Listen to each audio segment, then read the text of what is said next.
Quito, Ecuador, my name is Carla Gonzalez. This is From the South, the daily news brief on Telesur English. We begin this new edition right now.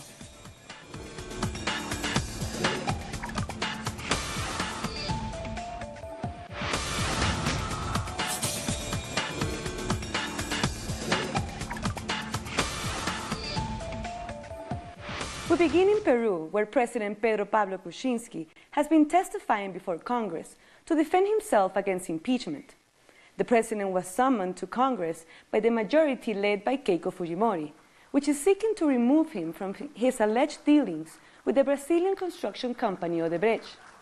Kuczynski told the lawmakers he had no personal or professional links to Odebrecht. It was his company, Westfield, that had those links and that he never knew about them. But he did say that he regretted not informing the Lava Jato Commission about the conflict of interests.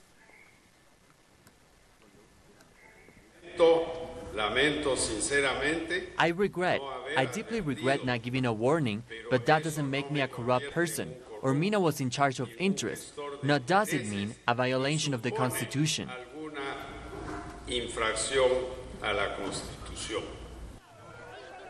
Protesters filled the streets of Lima on Wednesday night to denounce corruption and demand a clean government. Many of them said President Kuczynski should be removed, but they also expressed no confidence in the right-wing majority in Congress who are leading the impeachment process. They say the supporters of Keiko Fujimori are also corrupt and that all of them should go.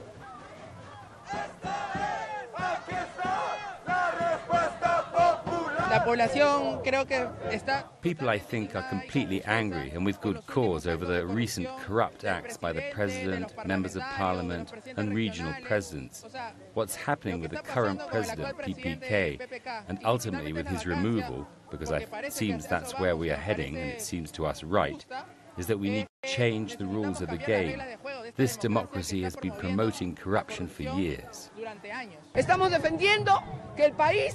We want our country to be a country of laws because all our governments have sold us out. They have no idea what national sovereignty is, and they have no interest in the actual people.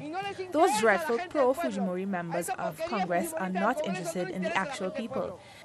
They are only interested in continuing to enrich themselves with the money they get from the people of Peru. Earlier, our correspondent in Lima, Veronica Insausti, explained the process that President Kuczynski is facing.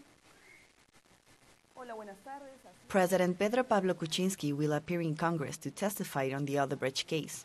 He will be granted 60 minutes to present evidence regarding the accusations that link him to the Brazilian construction company. He is being accused of receiving money from Odebrecht between 2004 and 2006 while working as Prime Minister for the government of Alejandro Toledo.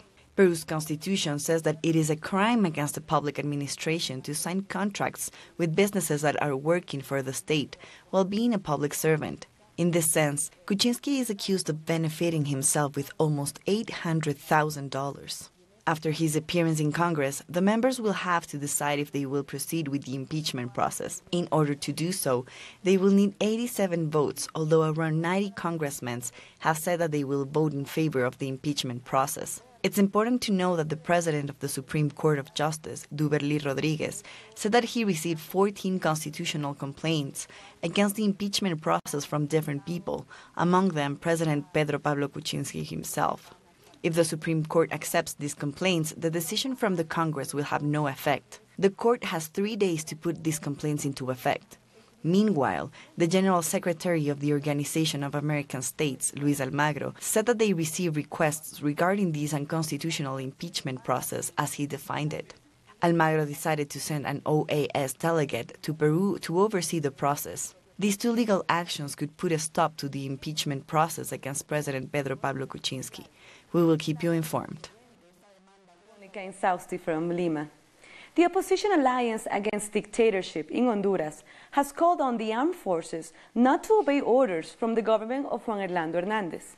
More than 30 people have been killed since the protests began against fraud in the elections on November the 26th. More details in the next report from our correspondent, Gilda Silvestrucci. They held crosses as a sign of pain and mourning, with the names of the victims killed since the 2nd of December. We want justice for all these people who died from the bullets of these repressive armed forces, from this repressive government.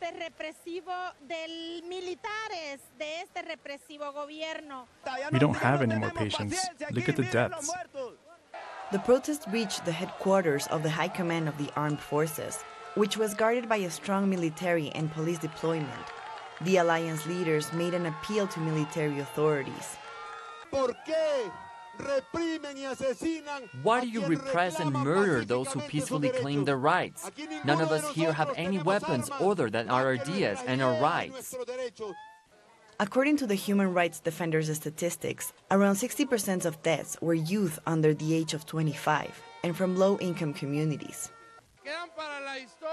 They will remain in Honduran history because they stepped up to defend the rights of over 8 million Hondurans. It is clear that 80% of the people don't want a dictator for president. At first, the deaths happened at night when a curfew was decreed. Protests were organized in the poor neighborhoods. The military arrived and shot people. We are really asking the international community to take a look at our country, because this fight won't stop. People are outraged. We will fight and defend it with our lives. In spite of the deaths, protesters remain in the streets of the main cities, waiting for the government of Juan Orlando Hernández to agree to correct the irregularities in the electoral process. The initial 3-day program of protests ended here. They continue this Thursday outside the United States Embassy, and on Friday they have called for a national strike.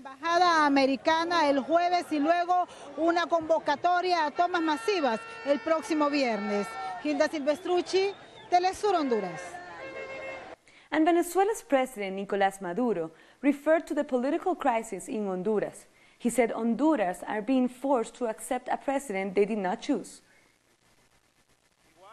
Look at what is happening in Honduras. They faced a coup in 2009, and now they're facing a new coup, an electoral fraud, with dozens killed, hundreds wounded and detained. The whole world and the Organization of American States say there was an electoral fraud and that new elections should be held. But the government of Donald Trump and imperialism are saying no and are imposing the president they want and not the one people of Honduras chose. There has been more repression in Argentina, this time in the northern province of Jujuy, against sugar workers. 7 people were wounded when the police launched an attack with tear gas and rubber bullets against members of the local sugar workers' union, who had occupied a bridge. They were demanding unpaid back pay and Christmas bonuses, as well as the rehiring of 400 workers who had been sacked. 20 union leaders and activists were arrested. The daughter of one of them told of the fears for her family. What are you asking the police? I'm asking them not to do anything. I'm scared for all these people here and for my family as well. I really don't know why all of this is happening. Your father works here? Yes, my father works here and some people I know. I can go to school because of my father, because his salary is the only one that we can depend on. The presidents of Argentina, Brazil, Paraguay, and Uruguay are meeting in Brasilia at the Mercosur summit. On Wednesday, the foreign ministers of the regional bloc discussed the agenda for the meeting. It is expected to concentrate on economic integration and a planned free trade agreement with the European Union. Bolivia and Guyana are taking part as associate members, and President Evo Morales is due to present a report on the process of the Interoceanic Railway project. We'll be back very soon. Stay with us.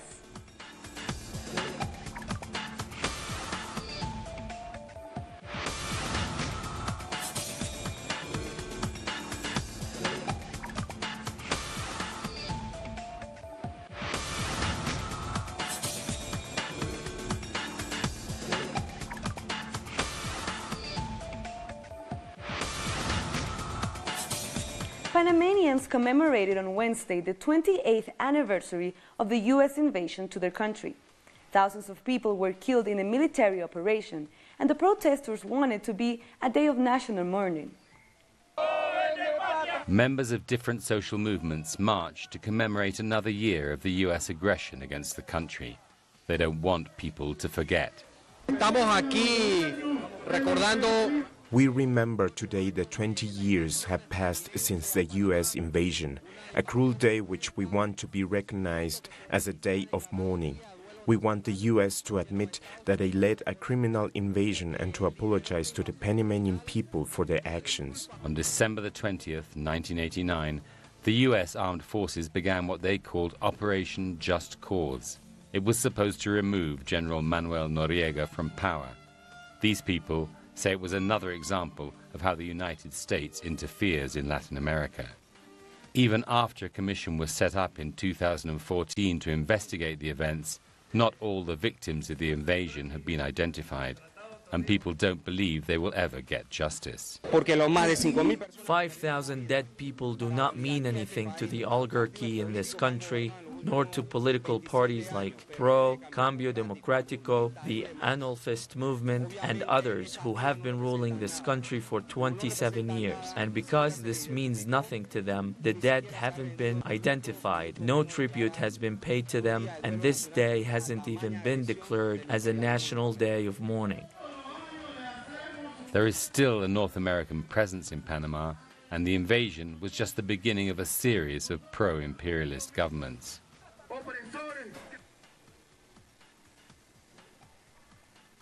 And now we go to Paraguay, where indigenous Guarani people are camping in squares near the Congress. They were evicted from their lands by big farmers and are demanding their right to return from the state. Let's take a look at it in the next report. Being out in the center of Asunción, they were stripped of their lands in the Canindeyú province, 340 kilometers from the Paraguayan capital. They say that public prosecutors ordered the burning of 18 homes to favor Brazilian agribusinesses. They burnt all of our houses. That really affected us. And now we're on the streets to demand that the Paraguayan state and the Indigenous Institute legalize our lands, because we have nowhere else to go. Our home has always been there. An investigation by the Ranch Watch Observatory revealed that 14% of Paraguay's properties are already in the hands of Brazilian agribusinessmen. The Guarani indigenous people say they need to recover their lands just to survive. The foreigners came. We know that they are the ones who control land in Paraguay. We need our lands back. They belong to us, and we ask people to support us. The rights of the indigenous people are written into Paraguay's constitution, but in recent years, many of them have been stripped of their lands by the growth of agribusinesses. They say that the state doesn't protect them enough. They want to take away all of our territories. But there's the law, the National Constitution, in its 5th chapter, in Articles 62 to 67, it says how we, the indigenous communities of Paraguay, have rights over our territories. Over 100,000 indigenous people live in Paraguay, distributed among 17 ethnic groups. According to the official numbers, 8 out of 10 of them live in extreme poverty. They say the government of Horacio Cartes hasn't offered any kind of solution to their problems. The Supreme Electoral Tribunal of Bolivia has sworn in 26 judges who were elected on December 3rd. The new public servants will be in charge of the Agroenvironmental Tribunal, the Judiciary Council, the Supreme Justice Tribunal, and the Constitutional Tribunal. During the ceremony, the new judges made a commitment to fight corruption and strengthen the justice system. The president of the Supreme Electoral Tribunal said that the event reinforced democracy in Bolivia. We are very grateful about the turnout we had during the elections on December 3rd. 84% of the population voted to choose those who will lead the judicial branches and the Constitutional Tribunal. Earlier this year, we brought you a series of reports from the Mapuche indigenous lands of southern Chile, an area seldom visited by journalists. To mark the end of 2017, we're giving you another chance to see these exclusive stories. Here's the second in the series by Telesur's Paola Dragnich and Juan Pablo Aranela. To the naked eye, this green landscape can be misleading. It looks like a natural forest, but it isn't. These are thousands of hectares of industrial plantations of pine and eucalyptus, genetically controlled and harvested systematically, mainly to produce cellulose. The ecosystem is no more. Natural water sources, life itself, cannot develop in this arid and acid soil. Before, there were Mapuche communities living here. The communities always lived around these hills. These hills were their point of reference, in the traditional vision we have between man and nature and everything this relationship provides. From balance and biodiversity to Litrophilmonian, Machuquimun and everything we Mapuche know as the forms of life and the conception of man and the world. The Mapuche's demand to recover the land is not a whim. There are still some protected spaces that survive as a result of their resistance, areas where the water, the hills, and the ancient araucaria trees express this Mapuche philosophy, in which the identity and territory cannot be separated. We are Mapuche, people from the land, people who are in direct connection with the territory. That's why it's our responsibility to recover our land, so this territory can live again. The government of Salvador Allende promoted a reform to give them back their lands. But during the Pinochet dictatorship and the democratic governments that followed, the Mapuche were left with crumbs and their lands were given away to companies. Our territory has been devastated by capitalism and multinational companies, because the Chilean state has given these lands to foreign people for them to fill their pockets with money, while our people are still living in poverty, squeezed into tiny communities. That's why we, as Mapuche youth, have the responsibility to take up this fight again. The logging companies dominate over 3 million hectares, today owned by Winca families, as they call the white settlers in the Mapudungun language. All this thanks to the millions of dollars in subsidies from the Chilean state and to the police who protect these businesses, repressing the Mapuches' attempts to recover their land, resources, and autonomy. The Mapuche also reject their assistantialism of what they call forced inclusion by the state. These communities live basically from agriculture, animal husbandry, and also what we call productive reappropriation. The state calls this a crime. They say we are stealing wood. We say we are taking back the raw material located on the land that was stolen from us. And, according to them, they're willing to recover whatever they can, however they can. And the biggest archipelago of the four surrounding Cuba was practically destroyed after Hurricane Irma. 3 months after, we visited the location in the north coast of the island and one of the most important touristic spots in the Caribbean. The stone path turning into an improvised highway overlooking the sea is a testament to what visitors can expect.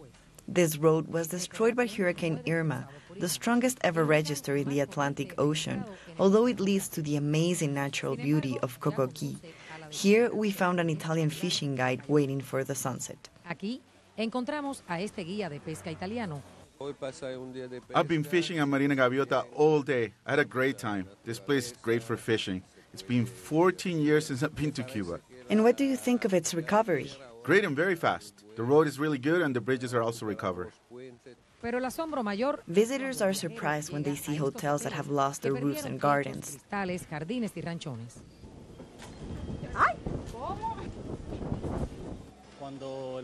We were the first ones to come back after the hurricane. We were surprised to see the extent of the damage. The hotel was destroyed, and we didn't think that we were going to recover this fast. It's been a huge accomplishment. We couldn't believe it. We did all this work in around 2 months, fast and effective. I think visitors are the biggest witnesses of what we did. Not us who saw those images that were published around the world. Visitors wouldn't believe if they would have seen it before. The head of the kitchen was among the 10 people that stayed in the hotel when Hurricane Irma hit. He said he felt scared, but he knew his duty was to take care of the property. Now he feels proud for the job everyone's made. Sol Cayo Coco Hotel was the first one to open its doors just a month and a half after Irma. Visitors have to keep on coming, without fear, as many regular clients have returned. Everything is ready to receive them with a big desire to work. We haven't lost that charisma that tourists like so much. Sol Cayo Coco Hotel maintains that Cuban identity, beautiful beaches, and a safe place to vacation. Cuba is the safest tourism destination in the world. Nights at Cayo Coco are unforgettable. Felix, that left the island in 1993, can visit without having moments like this.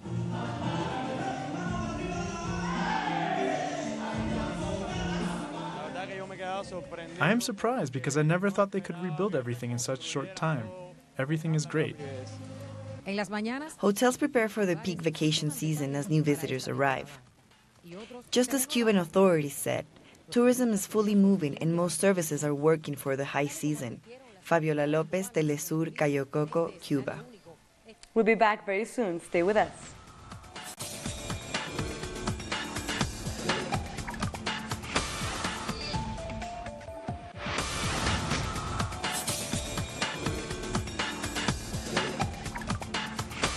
Voters in a deeply divided Catalonia flocked to the polling stations shortly after they opened early in the morning, in a snap election that is expected to draw a record turnout.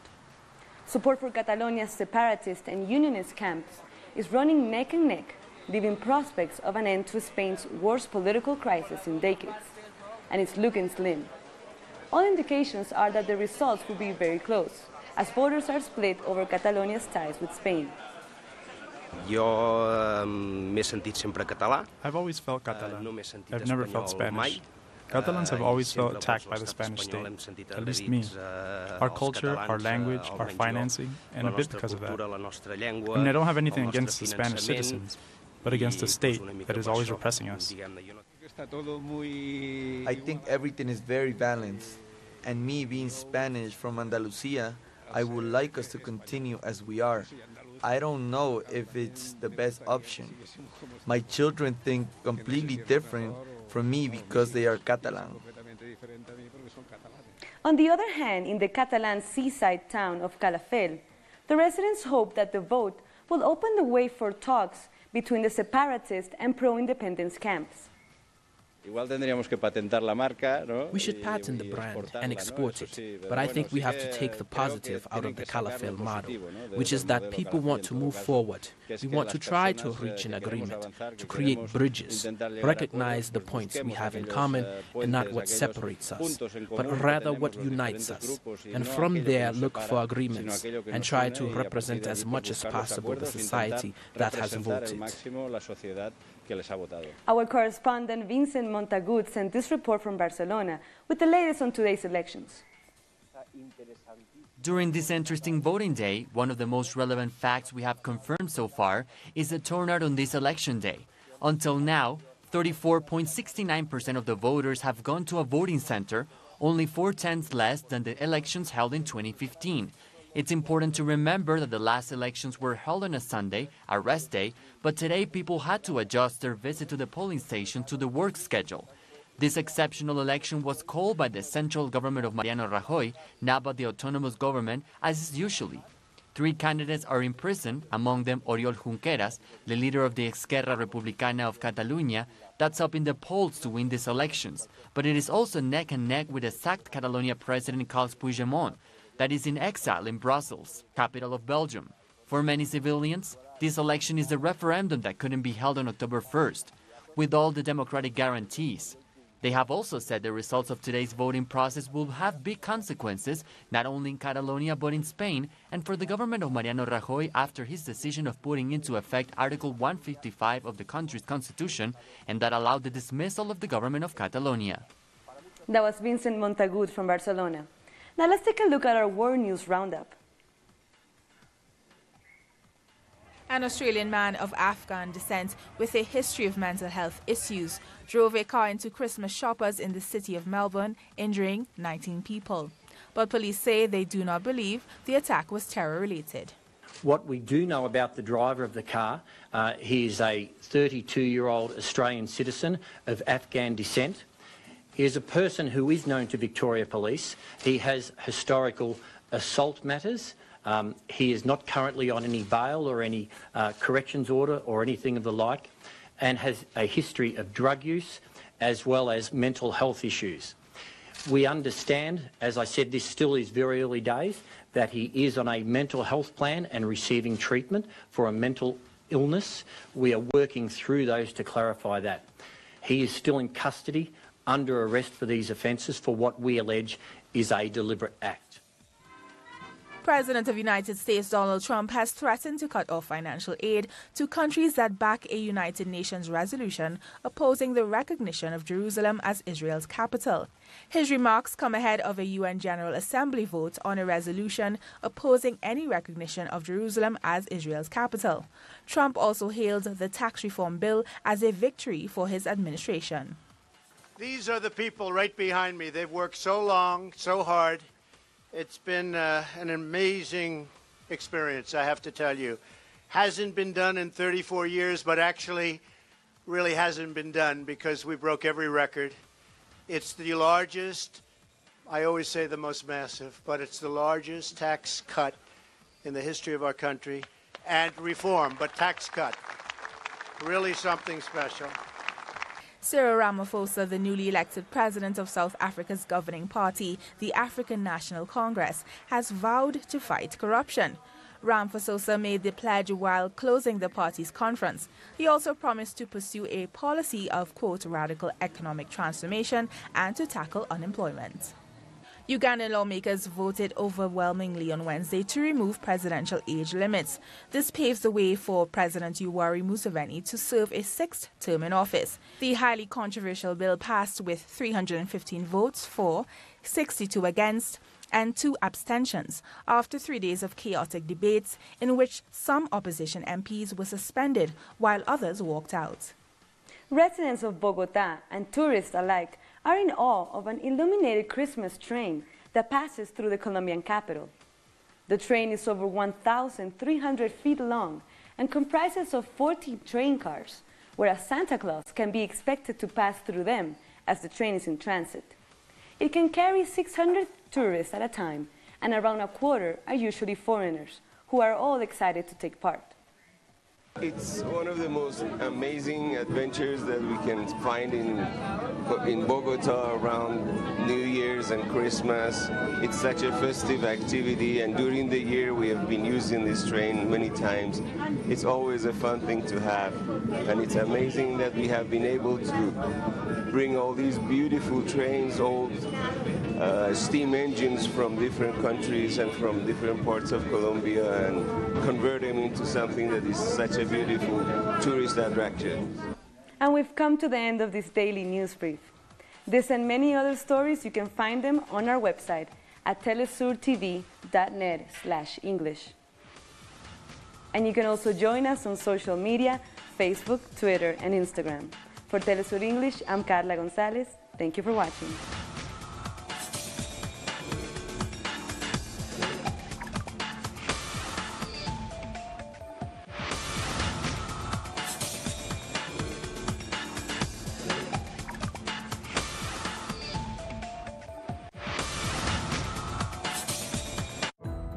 Our actions have an impact on the environment.